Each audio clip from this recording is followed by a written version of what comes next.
नमस्कार, मैं रवीश कुमार। सितंबर 2021 में गुजरात के मुंद्रा पोर्ट से 21,000 करोड़ का ड्रग्स पकड़ा गया था। तब ईरान के बंदर अब्बास पोर्ट से करीब 3,000 किलोग्राम हेरोइन की खेप मुंद्रा पोर्ट पर पकड़ी गई। Directorate of revenue intelligence DRI ने इस खेप को पकड़ा। यह इतनी बड़ी कामयाबी थी कि लोगों की नजर जानी ही थी कि आखिर गुजरात में 21,000 करोड़ की हेरोइन कैसे पकड़ी गई है। क्या भारत में या गुजरात में ड्रग्स का जाल इतना बिछ चुका है कि 21,000 करोड़ के ड्रग्स की खपत होने लगी है।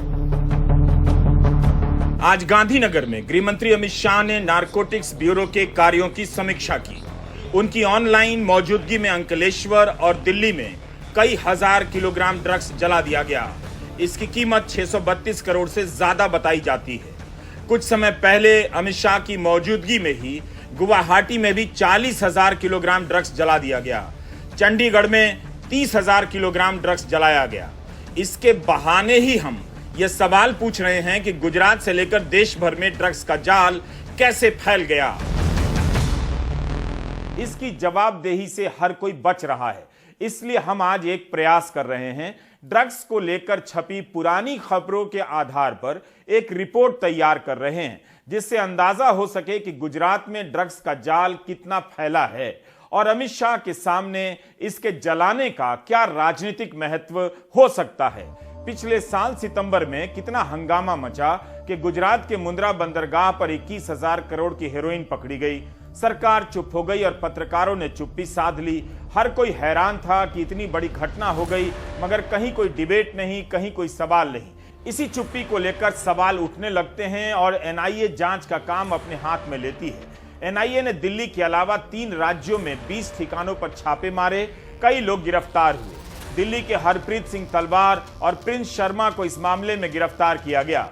मुंद्रा बंदरगाह का संचालन अदानी का समूह करता है, उसे लेकर भी आरोप लगे। तब अदानी समूह ने एक बयान जारी किया कि कच्छ के मुंद्रा बंदरगाह पर ड्रग्स पकड़ा गया है। कंपनी केवल बंदरगाह का संचालन करती है, उसके पास बंदरगाह पर आने वाले कंटेनरों की जांच करने का कोई अधिकार नहीं है। विपक्ष आक्रामक होता चला गया।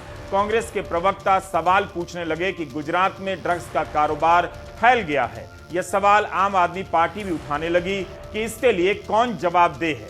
ध्यान रखिएगा, रणदीप सुरजेवाला का यह बयान पिछले साल का है। क्या प्रधानमंत्री जी जवाब देंगे? सवाल नंबर 1, 1,75,000 करोड़ के 25,000 किलो हेरोइन ड्रग्स कहां गए, जो तथाकथित तौर से जून में आए थे इसी अडानी पोर्ट से। सवाल number 2, narcotics control bureau, DRI, ED, CBI, IB, क्या वो सोए पड़े हैं या फिर उन्हें मोदी जी के विरोधियों पर रेड डालने से फुर्सत नहीं मिल रही? सवाल नंबर 3, क्या ये सीधे सीधे देश के युवाओं को नशे में धकेलने का षड्यंत्र नहीं? सवाल नंबर 4, क्या ड्रग माफिया को सरकार में बैठे किसी सफेदपोश राजनेता का संरक्षण है? सवाल नंबर 5, क्या यह राष्ट्रीय सुरक्षा से खिलवाड़ नहीं? क्योंकि ये सारे ड्रग्स तो तालिबान द्वारा अफगानिस्तान से भेजे गए हैं। उस वक्त लोग पूछ रहे थे कि प्रधानमंत्री मंदिर जाते हैं, तब गोदी मीडिया का तंत्र तमाम रिपोर्टरों को भेजता है, घंटों कवरेज होता है। लेकिन 21,000 करोड़ का ड्रग्स गुजरात में पकड़ा गया है, उसका कवरेज क्यों नहीं हो रहा? हमने पुरानी खबरों को खंगाल कर देखने की कोशिश की कि गुजरात में ड्रग्स का कारोबार कैसे फैल गया। वहां पर कच्चा माल को साफ कर बेहतर माल बनाने की फैक्ट्रियां कैसे बनी। 27 साल से बीजेपी की सरकार है। किसकी नाक के नीचे गुजरात में ड्रग्स का कारोबार फैला है, या गुजरात के जरिए देश भर में? यह केवल गुजरात की चिंता का विषय नहीं है, हर घर की चिंता का विषय होना चाहिए। चेक कीजिए कि आपके घर के बच्चे इसकी चपेट में तो नहीं हैं। क्या आप मान सकते हैं कि 21,000 करोड़ का ड्रग्स पकड़ा गया हो, 3,000 किलो का ड्रग्स पकड़ा गया हो और यह पैसा राजनीति तक ना गया हो? इसके सरगना बिना किसी राजनीतिक संरक्षण के हजारों करोड़ रुपए के ड्रग्स का कारोबार करते हो। क्या आप यह सब मान सकते हैं? गिरफ्तार हुए लोगों के नाम और हुलिया से लगता है पॉकेट मार लेवल के लोग इस कारोबार में लगे हैं, जिस पर यकीन तभी किया जा सकता है जब दिल और दिमाग दोनों हम मीडिया के प्रोपेगेंडा के आगे गिरवी रखते हैं। 3 दिन पहले भास्कर की खबर है कि आणंद के विरसत पुलिस थाने से 144 किलोग्राम गांजा चोरी हो गया। थाने से गांजा चोरी हो जा रहा है। अक्टूबर में ही 8 तारीख के हिंदू अखबार में खबर छपी है कि गुजरात एटीएस ने बीच सागर में इंडियन कोस्ट गार्ड के साथ मिलकर 350 करोड़ की हेरोइन पकड़ी है। पाकिस्तानी नाव से 50 किलोग्राम हेरोइन बरामद की गई है और इस पर सवार 6 लोग गिरफ्तार हुए हैं। इसी साल 17 अगस्त की खबर है कि गुजरात में 1600 किलोग्राम ड्रग्स पकड़ा गया है, जिसकी कीमत 1500 करोड़ तक है। गुजरात पुलिस ने भरूच से 10 लोगों को गिरफ्तार किया। 13 जुलाई 2022 के हिंदू अखबार में खबर है कि गुजरात के मुंद्रा पोर्ट से 75 किलोग्राम हेरोइन पकड़ी गई है। इसी बंदरगाह से सितंबर 2021 में 21,000 करोड़ की हेरोइन पकड़ी गई थी। पंजाब पुलिस और गुजरात के एंटी टेरर स्क्वाड एटीएस ने मिलकर 375 करोड़ का ड्रग्स पकड़ा। ड्रग्स दुबई से लाया गया था। 26 मई 2022 के हिंदू में ही खबर है कि गुजरात के मुंद्रा पोर्ट से 500 करोड़ का कोकेन जब्त हुआ है। इसी साल अप्रैल महीने में गुजरात एटीएस ने केंद्र के डायरेक्टरेट ऑफ रेवेन्यू इंटेलिजेंस के साथ साझा ऑपरेशन में 1300 करोड़ की हेरोइन पकड़ी कच्छ के कांडला बंदरगाह से। 13 फरवरी 2022 के इंडियन एक्सप्रेस में खबर छपी है कि गुजरात में 2000 करोड़ का ड्रग्स पकड़ा गया है। नारकोटिक्स ब्यूरो और भारतीय नौसेना ने इसे पकड़ा। 2022 में गुजरात एटीएस ने 3586 करोड़ के ड्रग्स पकड़े। 23 लोग गिरफ्तार हुए, जिसमें 16 पाकिस्तानी और 3 अफगानी नागरिक हैं। 2020 और 21 में गुजरात एटीएस ने 1591 करोड़ का ड्रग्स पकड़ा। 41 लोग गिरफ्तार हुए, 12 पाकिस्तानी और 7 ईरानी नागरिक थे। 18 अगस्त 2022 के इंडियन एक्सप्रेस में खबर छपी है कि मंगरोल तट से ड्रग्स के 104 पैकेट पकड़े गए। इस मामले में 15 ईरानी नागरिकों को जूनागढ़ पुलिस ने गिरफ्तार किया है। इसके पहले चरस के 457 पैकेट गिर सोमनाथ, जूनागढ़ और पोरबंदर के तटीय इलाकों से पकड़ा गया। पुलिस जांच कर रही है कि ड्रग्स आया कहां से। तो इन खबरों से पता चलता है कि गुजरात के तटीय इलाकों का खूब इस्तेमाल हो रहा है। कांडला, मुंद्रा और अन्य बंदरगाहों से कई हजार करोड़ के ड्रग्स पकड़े जा चुके हैं। इनसे अंदाजा लगाया जा सकता है कि जो ड्रग्स नहीं पकड़ा गया होगा वो कितने का रहा होगा और कितनों की जिंदगियां खराब कर रहा होगा। हम इन खबरों की पड़ताल इसलिए कर रहे हैं क्योंकि गुजरात में आज गृहमंत्री अमित शाह की मौजूदगी में ड्रग्स जलाया गया है। अगर इसका संबंध राजनीतिक संदेश से है तब फिर सवाल और सख्त होते हैं। ये सारे सवाल जवाबदेही से शुरू होते हैं कि ड्रग्स का कारोबार वहां पर फैला कैसे। 20 सितंबर 2022 को द वायर में एक रिपोर्ट छपती है। इसमें वैशाली बासु शर्मा बता रही हैं कि सरसरी तौर पर भी देखने से यह पता चलता है कि गुजरात का कच्छ ड्रग्स की तस्करी का केंद्र बन गया है। अरब सागर के रास्ते से भारी मात्रा में ड्रग्स पहुंचाया जा रहा है क्योंकि कच्छ का समुद्री किनारा 1000 किलोमीटर लंबा है और खुला हुआ है।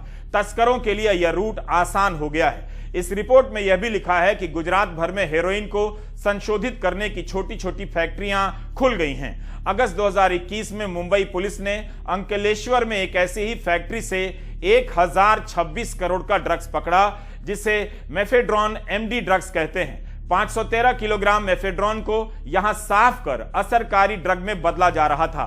2020 में सिमरनजीत सिंह संधू की गिरफ्तारी होती है। उसी ने बताया कि उसका गिरोह समुद्री मार्ग का इस्तेमाल करता रहा है। मांडवी के तट पर खेप उतरती है और फिर सड़क मार्ग से अलग अलग जगहों पर पहुंचाया जाता है। मांडवी कच्छ का सदियों पुराना व्यापारिक बंदरगाह रहा है। संधू का गैंग उत्तरी गुजरात के ऊंझा में मसालों के बाजार का भी इस्तेमाल कर रहा था, जिनके पैकेट के भीतर ड्रग्स छिपाकर पहुंचाया जा रहा था। इन लोगों ने अमृतसर के बाहर ड्रग्स की एक फैक्ट्री भी बनाई, जहां हेरोइन का कच्चा माल साफ कर सेवन के लायक बनाया जाता था। फिर यहां से भारत और यूरोप के बाजारों में भेजा जाने लगा। द वायर की रिपोर्ट और उससे पहले कई मीडिया रिपोर्ट में आपने ध्यान दिया होगा कि ड्रग्स पकड़ने के लिए Mumbai police, Punjab police, Delhi police Gujarat के चक्कर लगा रही है। केंद्र की कई एजेंसियां भी गुजरात के चक्कर लगा रही हैं। द वायर की इस रिपोर्ट में एक बेहद खतरनाक बात यह है कि ड्रग्स का कच्चा माल लाकर गुजरात भर में बनी फैक्ट्रियों में इसे साफ किया जाता है, संवर्धित किया जाता है और उसे उच्च कोटि का बनाया जाता है। हमने इसी सवाल को लेकर कुछ खबरों को और सर्च किया। इसी साल 18 अगस्त की यह रिपोर्ट इंडियन एक्सप्रेस में छपी है। वडोदरा के एक गांव से 225 किलोग्राम मेफेड्रॉन ड्रग्स बरामद किया जाता है, जिसकी कीमत 1125 करोड़ बताई गई है। गुजरात पुलिस और गुजरात एटीएस की साझा कार्रवाई में यह जब्ती हुई। एक्सप्रेस की रिपोर्ट के अनुसार इस मामले में 6 लोग गिरफ्तार हुए।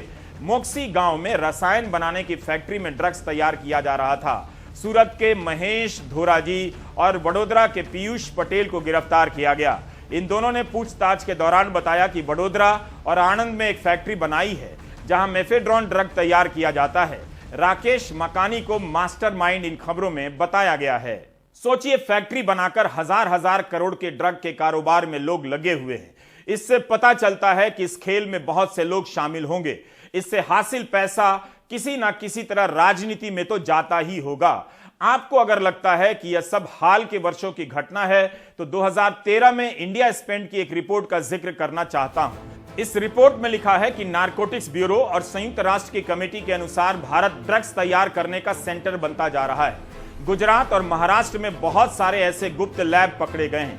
2017 में हिंदुस्तान टाइम्स की रिपोर्ट है कि नारकोटिक्स ब्यूरो के पूर्व अधिकारी का बयान है कि ड्रग्स के तस्कर समुद्री मार्गों का इस्तेमाल कर रहे हैं। अफगानिस्तान से हेरोइन लाकर भारत में खपा रहे हैं। भारत से दूसरे देशों में भी भेजा जा रहा है।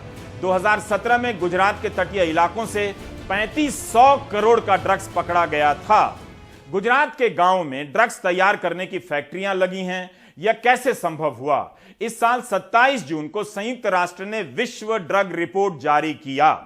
डाउन टू अर्थ की इस खबर को अब फ्लैशबैक में जाकर देखिए। इसमें संयुक्त राष्ट्र की रिपोर्ट का जिक्र किया गया है। रिपोर्ट के अनुसार भारत नशे के सेवन के मामले में दुनिया का सबसे बड़ा बाजार बन गया है। जिस तादाद में ड्रग्स के ग्राहक हैं, लगता है कि सप्लाई और बढ़ने वाली है। 2022 में भारत में 1 टन से कुछ कम मॉर्फिन पकड़ा जाता है, जो दुनिया में तीसरा सबसे अधिक था। हेरोइन पकड़े जाने के मामले में भारत दुनिया में 5वें नंबर पर आता है। इस रिपोर्ट में यह भी लिखा है कि पंजाब और हिमाचल नशे के मामले में सबसे आगे हैं और गुजरात तीसरा प्रदेश हो गया है जहां ड्रग के ओवरडोज से लोगों की मृत्यु हो रही है। राष्ट्रीय अपराध शाखा ब्यूरो एनसीआरबी की रिपोर्ट में इसकी जानकारी दी जाती है। 2017 की रिपोर्ट के अनुसार भारत में ड्रग्स के ओवरडोज से 745 लोग एक साल में मर गए। 2018 में ड्रग्स के ओवरडोज से 875 लोग मर गए। 2020 में 514 लोग मरे और 2021 में 737। आज की रिपोर्ट में उन परिवारों के हाल नहीं हैं, उनके चेहरे नहीं हैं, जिनके बच्चे ड्रग्स की चपेट में आए और सब कुछ बर्बाद हो गया। समय और संसाधनों की कमी के कारण ऐसा हो जाता है, इसलिए अब आप भी पूरी तस्वीर नहीं देख पाते हैं। ड्रग के भयंकर असर का आधा से भी कम हिस्सा ही देख पा रहे हैं। सवाल है कि गुजरात ड्रग्स के कारोबार का अड्डा कैसे बन गया? यही वो तस्वीर है जिसके बहाने हमें गुजरात और ड्रग्स के कारोबार के जाल को समझने का मौका मिला, जिसके बहाने हमने पुरानी खबरों को खंगाला और देखा कि ड्रग्स के जाल को लेकर पंजाब की चर्चा होती थी, उस पर फिल्में बनती रही, गाने बनते रहे, मगर पंजाब के पीछे पीछे गुजरात कैसे ड्रग्स की चपेट में आता चला गया। उम्मीद है गृहमंत्री अमित शाह केवल चुनावी माहौल के हिसाब से नहीं सोच रहे होंगे। यह मामला नौजवानों को बचाने का भी है। जिस तादाद में ड्रग्स पकड़े जा रहे हैं, उससे यही लगता है कि गली गली में इसका मिलना सुलभ हो चुका है।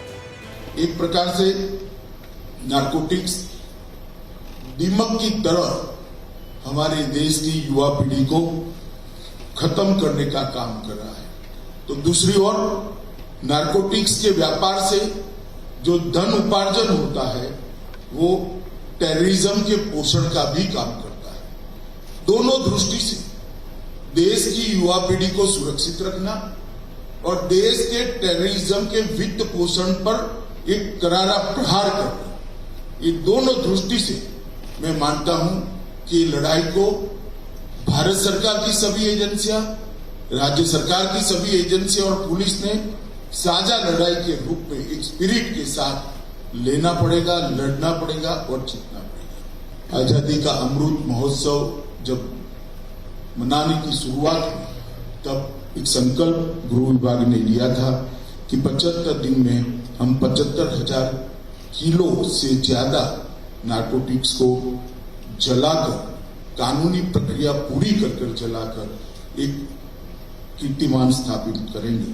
मगर आज मुझे आनंद है कि यहाँ पर जलाए हुए ड्रग का टोटल कर दे तो लगभग यहाँ पर 1,50,000 करोड़ से ज्यादा 1,50,000 केजी से ज्यादा ड्रग जलाने का काम हम समाप्त कर चुके हैं और समय से पहले से। बहुत बड़ी उपलब्धि। ड्रग्स का कारोबार हजारों करोड़ रुपए का है। इसके पीछे असली खिलाड़ी कौन है? उसका राजनीतिक चेहरा कैसा होगा? क्या हम कभी इन सवालों के उत्तर जान पाएंगे? अभी तक जो गिरफ्तारियां हुई हैं उसमें कोई बड़े नेटवर्क का खिलाड़ी नहीं लगता। सामान्य रूप से संदेह होता ही है कि असली खिलाड़ी कौन होगा। जरूर Gujarat ATS, Gujarat police, Delhi police और मुंबई पुलिस ने ड्रग की कई खेप पकड़ी है, मगर उनकी तारीफ से पहले इसकी चिंता जरूरी है कि गुजरात में यह जाल किसकी नाक के नीचे फैला है। यह ट्वीट 2013 का है। हर्ष सांघवी गुजरात के गृह राज्य मंत्री हैं, मगर तब नहीं थे, विधायक थे। 2013 में लिखते हैं कि dear teenager friends, avoid drugs, they will turn you into an addict no matter how strong your will power.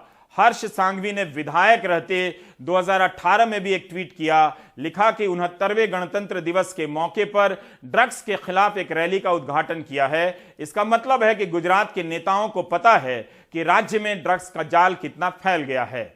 उम्मीद है आप खबरों को इसी तरह देखेंगे। इस तरह से पेश करने में खबरें भले बोरिंग लगती हैं, मगर मेहनत बहुत लगती है।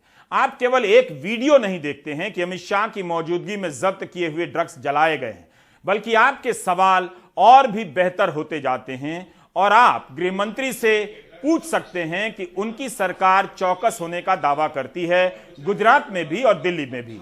फिर भी यह नेटवर्क उनके ही राज्य में कैसे बड़ा हो गया? बिहार में हुआ होता तो मीडिया हेडलाइन लगाने लगता कि जंगल राज आ गया है और तेजस्वी यादव को इस्तीफा दे देना चाहिए। जंगल राज की हेडलाइन केवल बिहार के लिए ही रिजर्व क्यों है? दुनिया भर में मंदी आने वाली है। भारत की वित्त मंत्री ने कहा है कि मंदी का असर पड़ने का 0 चांस है।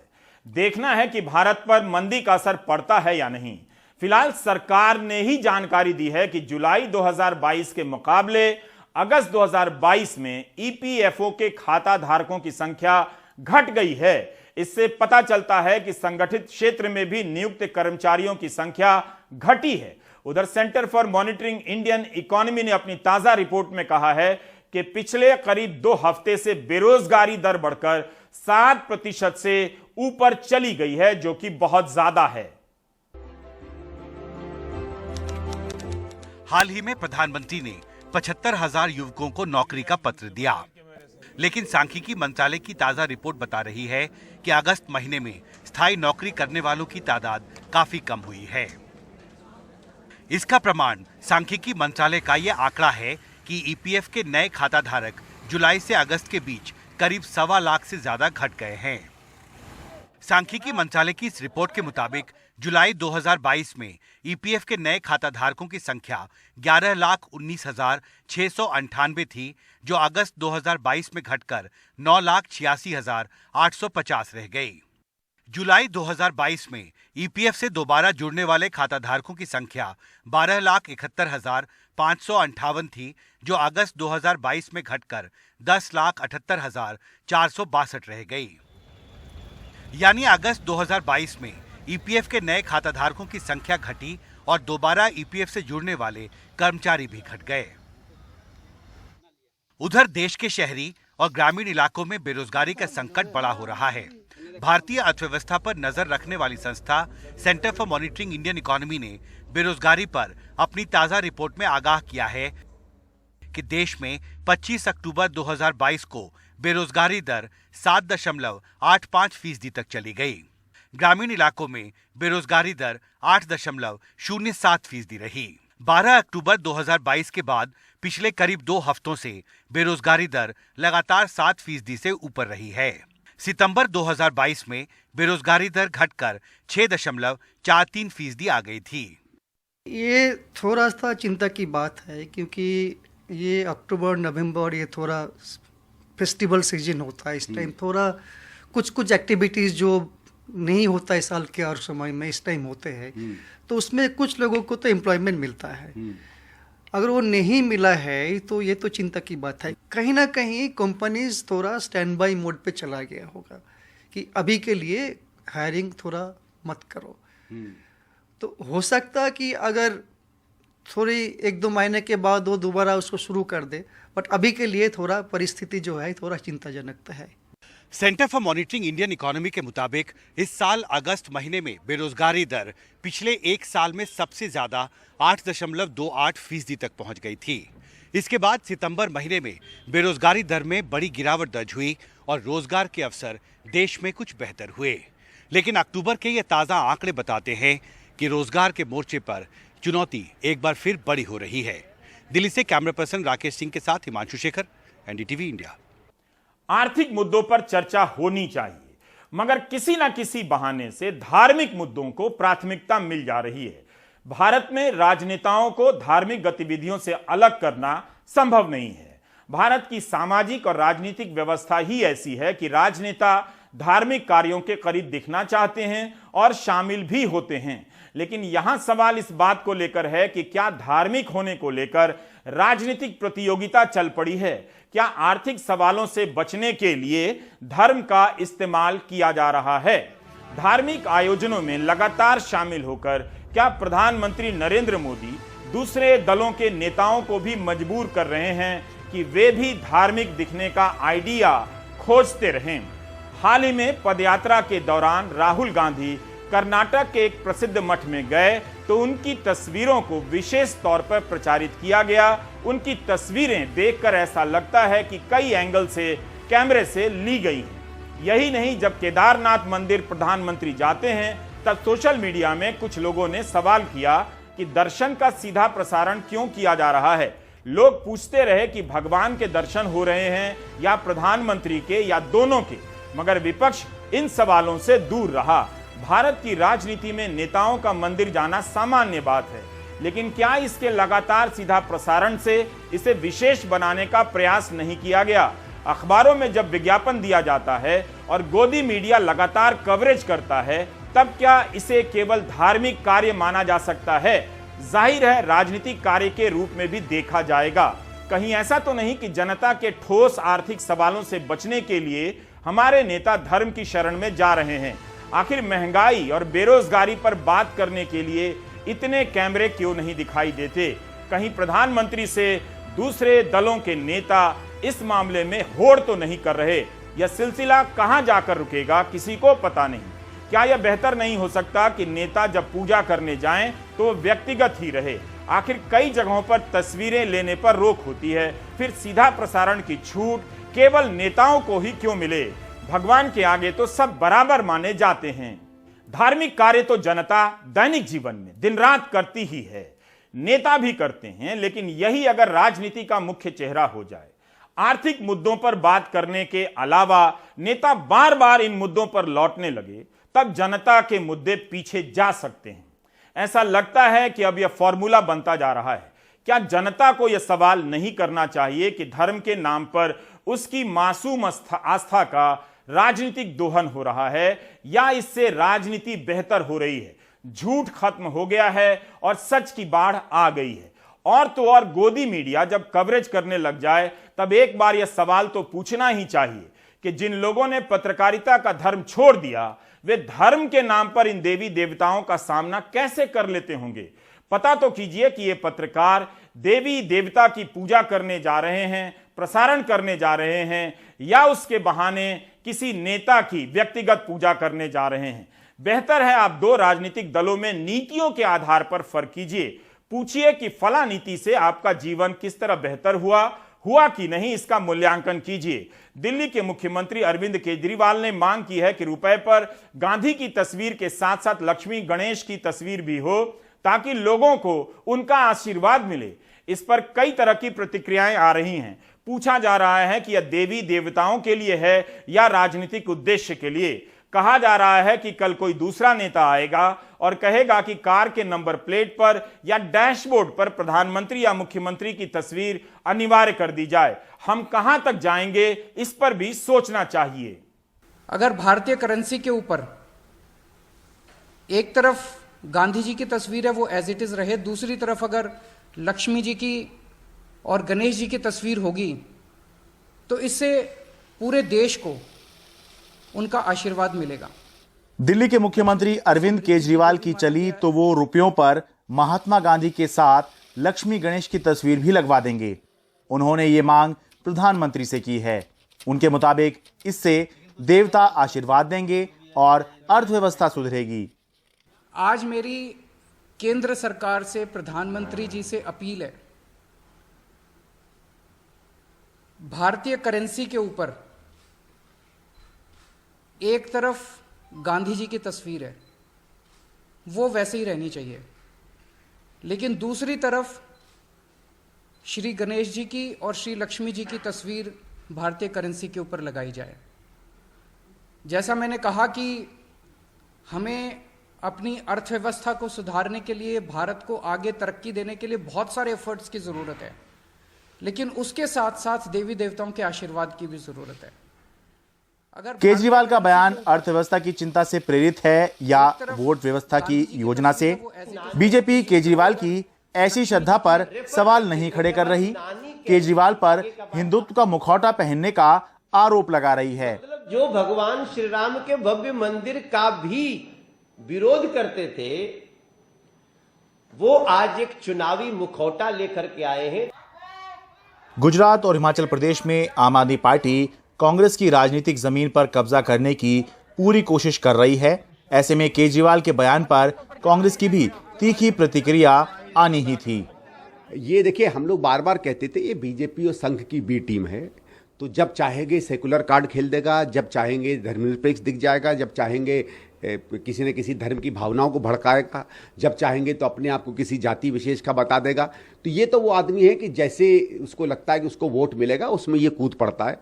इसकी ना कोई समझ है, ना कोई निष्ठा है, ना कोई इसकी अपनी किसी आइडियोलॉजी के प्रति कोई भी वफादारी है।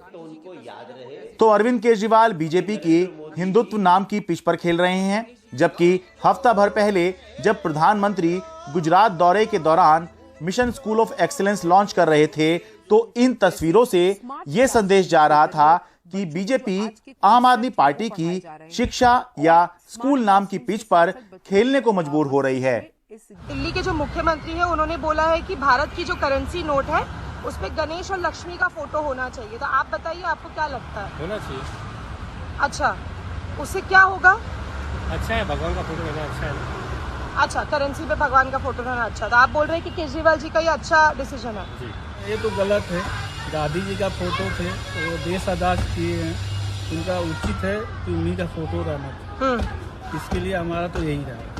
I think India is a diverse country and we respect all the religions, and जो already चलता आ रहा है we should keep that and respect all the religions and not just try to get our votes by by targeting the larger audience.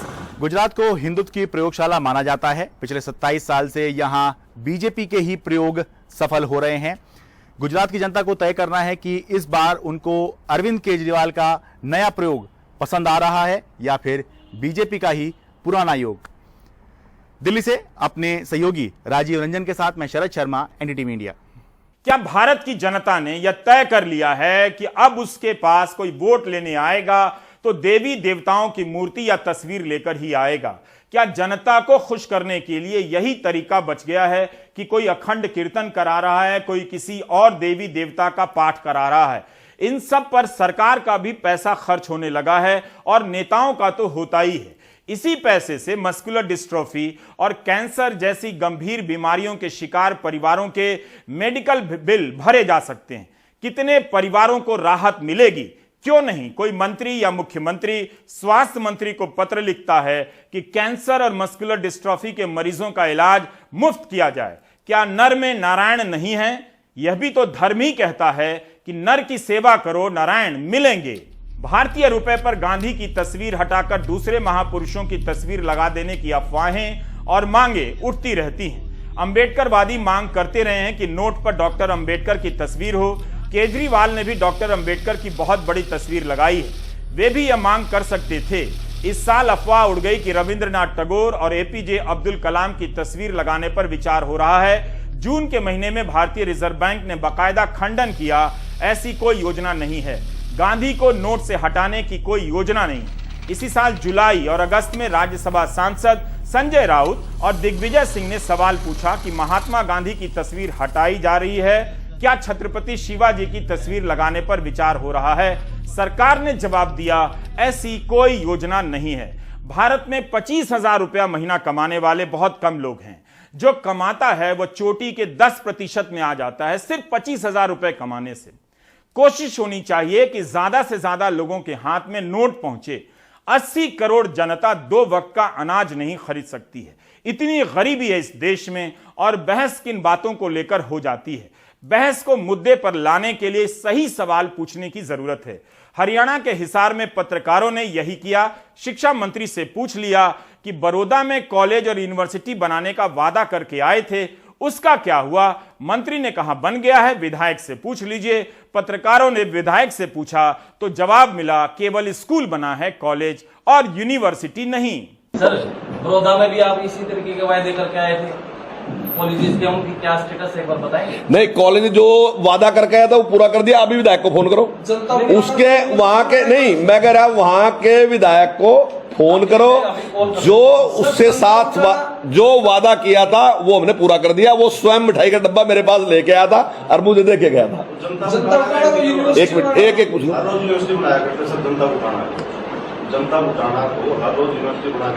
हाँ, वो कर दी, university कर दी। आप भी फोन करो ना जी, करो मेरे को फोन। हाँ जी, बालू जी तेरी यूनिवर्सिटी वाला काम कर दिया ना। अरे तो उस दिन बर्फी खिलाया गया मेरे से। उस दिन आप डब्बा लेकर आए थे मेरे पास, मेरे से मिठाई खिलाया गए थे कि धन्यवाद मंत्री जी।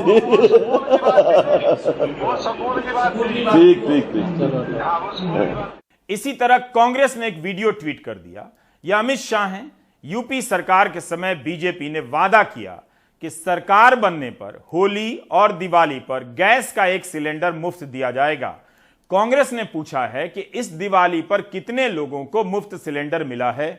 इस देश को अभी ऐसे सवालों की ज्यादा जरूरत है।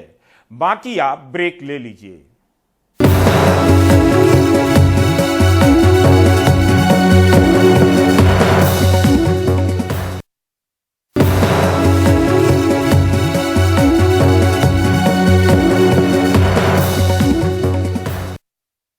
हाल ही में अफ्रीका से खबर आई कि भारत की कंपनी के बने कफ सिरप के पीने से वहां 69 बच्चे मर गए।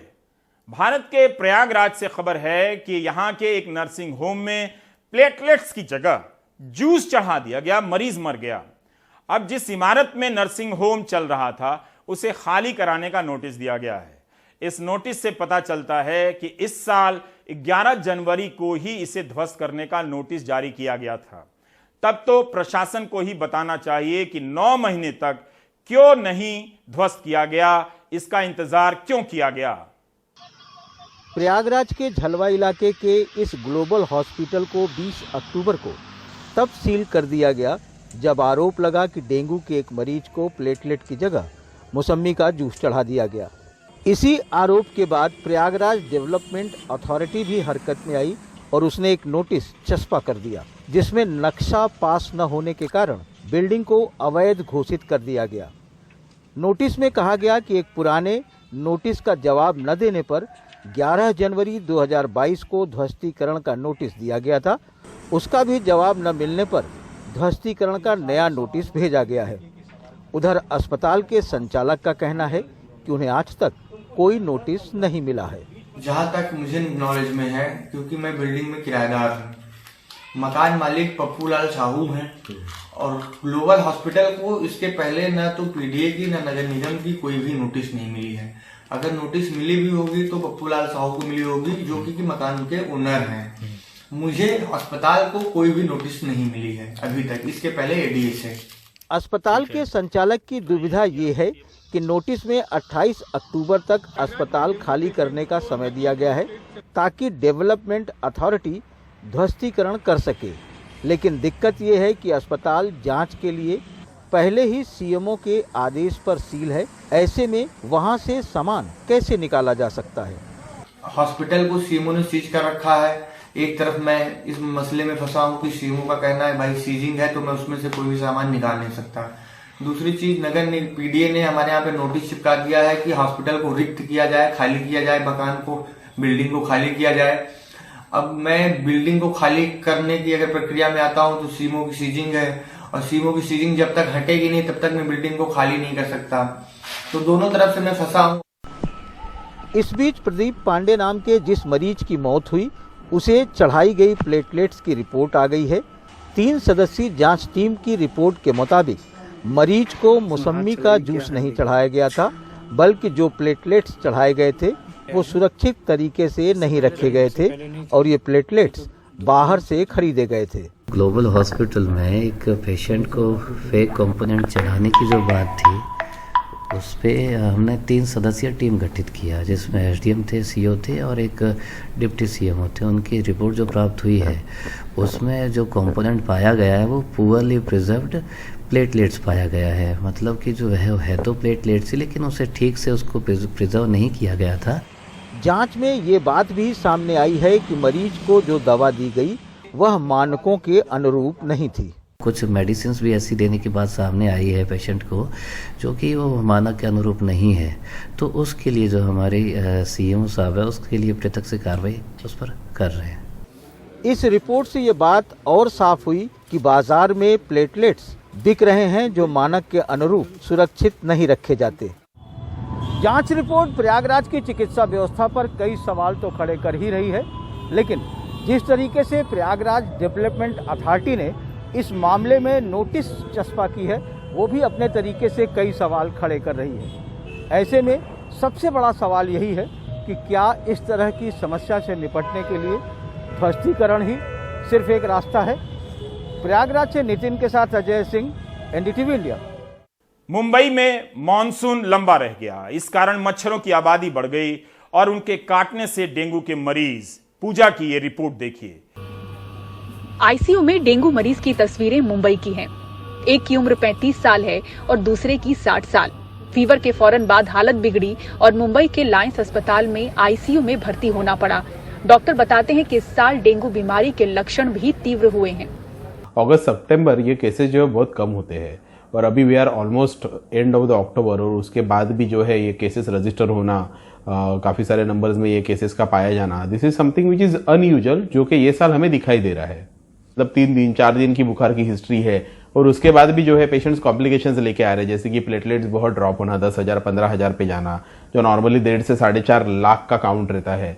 और साथ ही में पेशेंट्स को कन्वल्जन्स आना, इंटरनल ब्रेन में ब्लीडिंग, लंग्स में ब्लीडिंग होना, किडनी इंजुरी होना, लीवर के अंदर सूजन होना, तो ऐसे मल्टीपल कॉम्प्लिकेशंस के साथ काफ़ी पेशेंट्स आ रहे हैं। और ये साल काफ़ी सारे बच्चों में भी ये सिम्टम्स दिखाई दे रहे हैं कि खून की उल्टी होना प्लेटलेट कम होने की वजह से।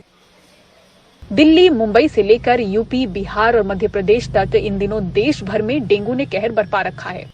आर्थिक राजधानी मुंबई में इस साल अब तक डेंगू के 746 नए मामले सामने आ चुके हैं। अक्टूबर के शुरुआती 2 हफ्तों में 178 मामले बीएमसी ने रिपोर्ट किए हैं। 2020 की तुलना में इस साल डेंगू के मामलों में करीब 470% की बढ़त दिखी है।